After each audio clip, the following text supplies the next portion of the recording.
I'm Jared Gardner, and I'm an assistant professor of pathology and dermatology at the University of Arkansas for Medical Sciences in Little Rock. And I'm here today with Dr. Ronald Rapini, the Chernosky Distinguished Chair of Dermatology and also professor of pathology at University of Texas, Houston. And it's a great pleasure to have Dr. Rapini here because he's one of my greatest derm path mentors and really the person that I credit probably the most with making me pursue a career in academic dermatopathology. So Ron, thank you for being here. Thank you. You're welcome. Tell me, how did you get involved in dermatopathology? Well, I hated pathology when I was a resident. When I was a medical student, I hated it because it was poorly taught, and I couldn't see what they were talking about when they projected slides. But what really got me interested in when you sat behind a multi-headed scope and somebody actually points out things to you, that makes a lot of difference. And that happened during my dermatology residency, and that we would have conferences and they would point to things. So that made the huge difference. And I got interested in it. Dick Zelke was one of my faculty who really got me interested in it, and then I went to this course at Grossinger, New York, that a lot of the distinguished derm path people were running the course, and I met them there. John Mays was there, and Lauren Golitz, and Martin Brownstein, and they were running the course. Those three I remember vividly, and I got real interested in it. Cool. And then you did your fellowship training in Colorado, is that right? Right, with Lauren Golitz. I was his first fellow, wow. First ACGME accredited fellow, I should say. He had a couple people before that, but they wasn't accredited then.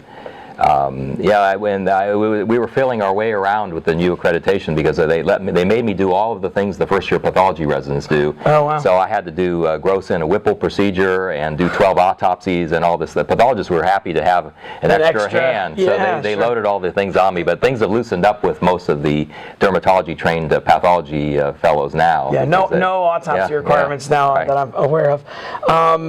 How do you? Well, you mentioned that it was sitting at a multi-headed scope that got you interested, and I think sitting at your multi-headed scope really, made me very much interested in derm path. And you have great skill as a teacher because not only do you know the details to point out, but you do it in a pretty funny and humorous manner, whether you intend to or not.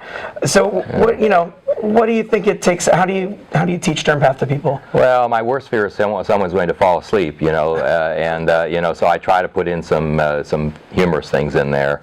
It's important to make it interesting. So we have little quips. We have hanging on the wall some pearls and I refer to those. I have some of my mentors' pictures on the wall, and I refer to them, and I say that this person says that, and it keeps coming up again and again repetitively. Tell us some of your pearls. I know many of them. I like them a lot. What is some of them are ridiculous. One of them's I have pictures of O.J. Simpson as one of my mentors, and the President Clinton there. They each had something to teach me. But O.J. Simpson says if the glove doesn't fit, you must acquit. So in other words, the clinical and the path have to match. So, and then President Clinton says, well, some things don't matter and no one will catch you. If you do it wrong, nobody will know. But they both can be invalid sometimes. But it's just I have that hanging on the wall there for people to note. When you see interesting cases, I recall that you keep track of them in what you call the computer, right? My HIPAA non-compliant computer, which I shouldn't admit to on tape, but in the old days, people were not so worried about HIPAA. We had the index card file, which I called my derm path computer, and I collected cases in the index card file, just the numbers, but never the names. And in the old days, if you just put numbers and no names, it was okay. But now the HIPAA police say that numbers is an identifier, so you can't even keep you can't really officially keep a list of slide numbers, so you need to get IRB approval for this. They make research harder nowadays. Definitely, that's true. I think definitely there are a lot of barriers that we have to deal with now that were not in the past. You've done a lot of research and written a lot of things over time. What's one of the papers that you've written that you are the most proud of or feel the best about? Well, I wrote a paper in around 1990 or so on pitfalls of Mohs surgery. I used to do Mohs surgery and derm path, which people think is a totally crazy thing, but a lot of Mohs surgery is doing frozen sections to check the margins. Like and I think that the thing that the Mohs surgery people do the worst is some of them don't really get the pathology very well. So I wrote a paper on pitfalls of Mohs surgery, and it just made people really angry because they didn't see any pitfalls. And some people wrote into the letter to the editor and said, you know, the only reason there are pitfalls with Dr. Rapini is because he doesn't understand how to do it properly. And we don't have any pitfalls, and he just has pitfalls because he's not doing it properly. So you know, so there was but you know, Madonna once said that, you know, publicity, whether it's good or bad, is publicity. So I think that some of these movie stars, they do things antics on purpose to get people's attention, and then they know who you are, you know. So I wrote that paper in 1990, and it put me on the map because all the Mohs surgery people knew who I was, and they all hated my guts, and because they hated that paper, and it never gets quoted by anyone in the Mohs surgery circles because they hate it. But then they'll write the similar paper but not give me credit for it, you know, because they don't want to quote Rapini because I have a bad name in the Mohs surgery circles. Because of that paper. But, so a little I'm proud of that paper, though. I thought it was I worked hard on it, and I made a list of about 15 or so pitfalls that can happen, you know, with frozen section control and holes in the sections. Pitfalls are important. I mean, that's all kinds of things that happen. Pitfalls are pitfalls because you don't see them, right? And until people are aware of them, it's dangerous for everybody. That's good. You have, I recall, also some pet peeves that you like to bring up at the beginning of the year with new residents. What are some of your pet peeves?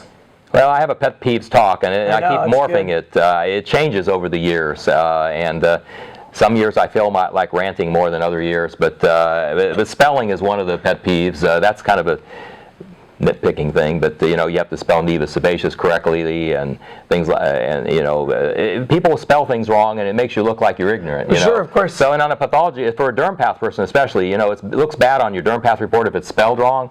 It looks like you don't know what you're doing, and you know, it's just a small thing, but I think it's important. I say nevus sebaceous with no O it's like the code word that I think the derms, I think it's made this way so that they can tell who's savvy and who's not. Oh, they put an O in there. No, that's not right. And pruritus, you know, if you're going to be a dermatology resident, I always joke they have to learn how to spell pruritus properly. It's not IS, it's US. I want to hear your pet peeves talk again sometime. You wrote a textbook, Practical Dermatopathology. It's a great book. What inspired you to write that book? Well, it was slightly plagiarized from people at University of Michigan who had a paperback book about some pearls for differential diagnosis, and I give credit actually for it in the preface. But actually, the book is so much different now that it's really not really. I mean, the book doesn't resemble at all the original item, but they used to have a book of lists of differentials, you know, so if you see blue things, pink things, you know, little dots, you know, they have a differential for everything. So I use that as a model for my chapter 1. Of course, I expanded it into 150 lists of differential. So you know, when I see plasma cells, I think of a certain thing. If I see neutrophils, I think of something. So I made my lists, you know, and I expanded the lists and honed them down, and then I added to that by making chapters on the different diseases, and then there's all the cross-referencing back and forth. That's good. What advice would you give to trainees or new in practice dermatopathologists as far as career development goes, especially in academia? If you're in academics or want to be in academics, you know, what's your advice to the new people?